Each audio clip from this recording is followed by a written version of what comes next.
mois de mai 2022, nous travaillons avec l'ensemble de l'écosystème de la recherche, mais également des universités partenaires autour de montage de projets dans le concept des programmes phares.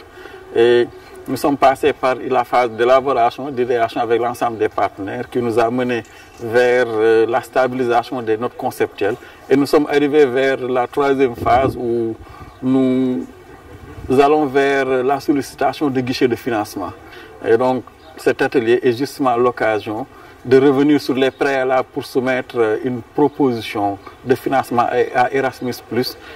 mais également de se préparer pour l'appel à venir en 2025. Les objectifs de cet atelier étaient le renforcement de capacité des enseignants-chercheurs sur le montage de projets, notamment à partir du modèle européen, pour qu'ils puissent soumettre leurs projets de recherche lors d'appels à candidature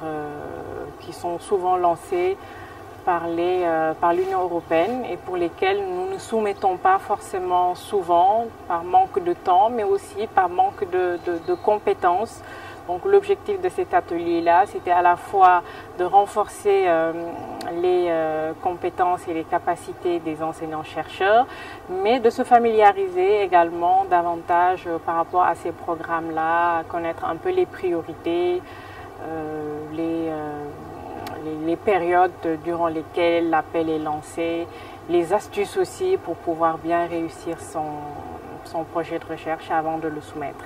Globalement, je pense qu'il y a une appréciation très positive. En plus de cela, nous sommes dans une période où, dans quelques jours, je pense que nous allons entamer un travail sur le plan stratégique de développement, donc au niveau de l'UNCHK. Donc, ces 3 jours nous ont également permis de voir, et ça c'est important, quel est le cadre administratif, mais également voilà, l'environnement qui doit accompagner donc, ces préalables-là autour du montage. Et donc je pense que ce sera l'occasion dans le cadre du nouveau plan stratégique de les intégrer donc, pour être beaucoup plus performants dans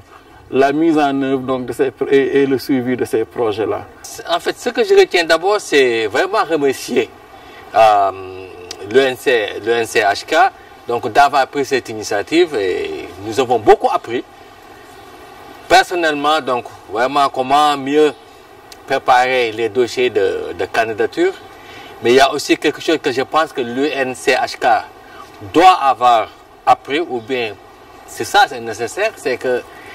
les échanges ont montré aussi que sur le plan administratif, il faut aussi un accompagnement des universités par la création de structures qui permettent donc, qui accompagnent les chercheurs dans la rédaction des projets et dans la gestion des projets. Maintenant, sur ces 3 jours-là, on a pu capitaliser sur comment créer les projets et comment on fait en fait les cadres logiques pour pouvoir créer. Et donc, du coup, de notre côté, avec notre groupe de travail, on a pu dégager les work packages. Et sur ces work packages-là, on a pu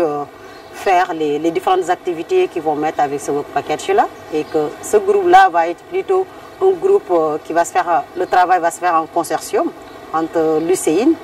l'UNCHK et l'Université du Gabon pour le moment. Et il y a l'IPAR aussi qui prendra part sur ce projet-là. Maintenant, à partir des thématiques, à partir des orientations, un peu des conditions, des préalables qui sont